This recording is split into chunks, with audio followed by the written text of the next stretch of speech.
ଆଜି ରାତିରେ ସେ ମହିଳା ତୁମକୁ ଫୋନ୍ କରିବ, ହାତ ଧରିକି ରୁମ୍କୁ ଡାକିବ, ଯାହା ଚାହିଁବେ ତାହା କରିବ।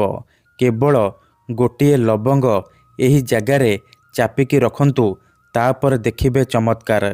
ହଁ ଫ୍ରେଣ୍ଡସ୍, ଯଦି ଆପଣ ସୁନ୍ଦରୀ ଝିଅ ବା ସୁନ୍ଦରୀ ବିବାହିତା ମହିଳା ଆଡ଼କୁ ଆକର୍ଷିତ ହେଉଛନ୍ତି, ତାକୁ ପଟେଇ ତାଠାରୁ ନିଜର ମନ ମୁତାବକ କାମ ହାସଲ କରିବାକୁ ଚାହୁଁଛନ୍ତି, ତେବେ ଆଜିର ଏହି ଭିଡ଼ିଓଟି ଆପଣଙ୍କର ଇଚ୍ଛାକୁ ପୂରଣ କରିବ।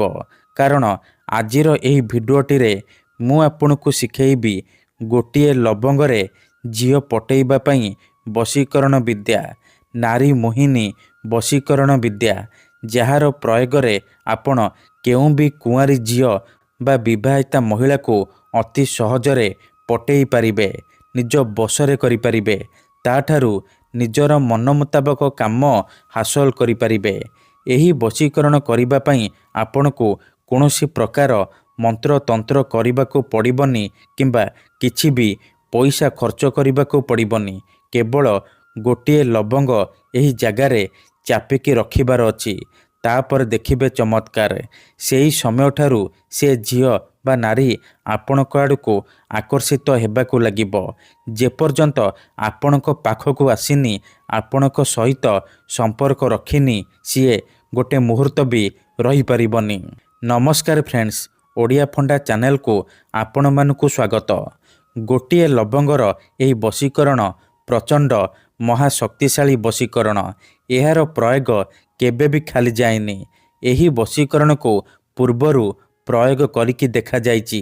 ଯିଏ ବି ଏହାକୁ ପ୍ରୟୋଗ କରିଛି 100ରୁ 100% ସଫଳ ହେଇଛି।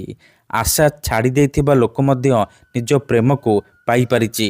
ବିନା ମନ୍ତ୍ର, ବିନା ତନ୍ତ୍ର, ବିନା କିଛି ଜିନିଷ ଖୁଆଇ ପିଆଇ କେବଳ ଗୋଟିଏ ଲବଙ୍ଗରେ ଝିଅ ପଟେଇ ପାରିଛି। ତେଣୁ ଯଦି ଆପଣ ଯେତେ ଚେଷ୍ଟା କରି ମଧ୍ୟ ଝିଅ ପଟେଇ ପାରୁନାହାନ୍ତି କିମ୍ବା ସୁନ୍ଦରୀ ଭାଉଜକୁ ପଟେଇ ପାରୁନାହାନ୍ତି, ତେବେ ମୋ କଥା ମାନି ଗୋଟିଏ ଲବଙ୍ଗ ଚାପିକି ରଖନ୍ତୁ।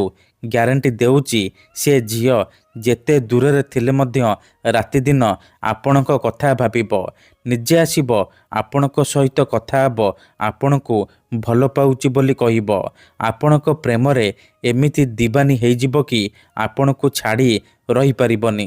ଏହି ବଶୀକରଣ ସାହାଯ୍ୟରେ ଆପଣ ଶାଶୁ, ନଣନ୍ଦ, ଦିଅର, ଭାଉଜ କାହାକୁ ବି ନିଜ ବଶରେ କରିପାରିବେ, ତାଠାରୁ ନିଜର ମନ ମୁତାବକ କାମ ହାସଲ କରିପାରିବେ।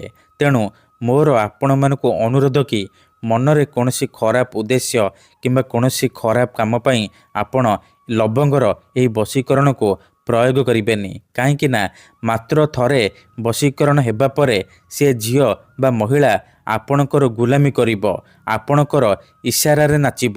ଆପଣ ତାକୁ ଯାହା କହିବେ, ଯେମିତି କହିବେ ସିଏ କରିବ। ଠିକ୍ ଅଛି, ତେବେ ଏହି ବଶୀକରଣ କରିବା ସବୁଠାରୁ ସହଜ। କେଉଁ ବି ପୁଅ ବା ଝିଅ ଏହି ବଶୀକରଣ ଅତି ସହଜରେ କରିପାରିବେ। ନିଜ ପ୍ରେମକୁ ପାଇବା ପାଇଁ, ନିଜ ପ୍ରେମକୁ ହାସଲ କରିବା ପାଇଁ ଲବଙ୍ଗର ଏହି ବଶୀକରଣ କରିପାରିବେ। ଠିକ୍ ଅଛି, ତେବେ ଏହି ବଶୀକରଣ ଆପଣ କିପରି କରିବେ, କେମିତି କରିବେ, ଏହାର ପ୍ରୟୋଗ ବିଧି କ'ଣ, ମୁଁ ଆପଣଙ୍କୁ ଶିଖେଇବି।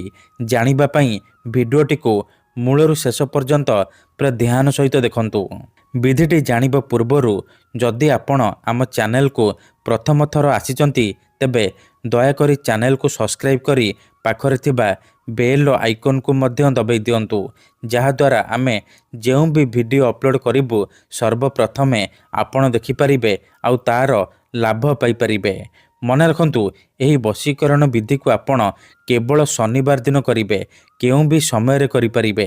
ପ୍ରଥମେ ଆପଣ କ'ଣ କରିବେ, ଗୋଟିଏ ଲବଙ୍ଗ ଆଣିବେ, ତାପରେ ନିଜ ଶରୀରରେ ଯେଉଁ ଜାଗାରେ ଅଧିକ ଝାଳ ବାହାରୁଥିବ ସେହି ଜାଗାରେ ଚାପିକି ରଖିବେ, ଯେମିତି ଆପଣଙ୍କର ଝାଳରେ ସେ ଲବଙ୍ଗଟି ଓଦା ହେଇଯିବ। ତାପରେ ଆପଣ କ'ଣ କରିବେ, ସେ ଲବଙ୍ଗକୁ ଶୁଖେଇ ଦେବେ। ଏହିପରି ଆପଣ 3ଟି ଶନିବାର କରିବେ। ଯେତେବେଳେ ଆପଣଙ୍କ ପାଖରେ 3ଟି ଲବଙ୍ଗ ହେଇଯିବ, ଆପଣ ସେ 3ଟି ଲବଙ୍ଗକୁ ଶୁଖେଇକି ଚୁରିକି ଗୁଣ୍ଡ କରିନେବେ ଏବଂ ଯେଉଁ ଝିଅ ବା ନାରୀକୁ ଆପଣ ବଶରେ କରିବାକୁ ଚାହୁଁଛନ୍ତି ବା ପଟେଇବାକୁ ଚାହୁଁଛନ୍ତି, ତା'ର ପାଣିରେ ହେଉ କିମ୍ବା କୌଣସି ଖାଦ୍ୟରେ ମିଶାଇକି ସେ ଲବଙ୍ଗର ଗୁଣ୍ଡ ତାକୁ ଖାଇବାକୁ ଦେଇଦେବେ।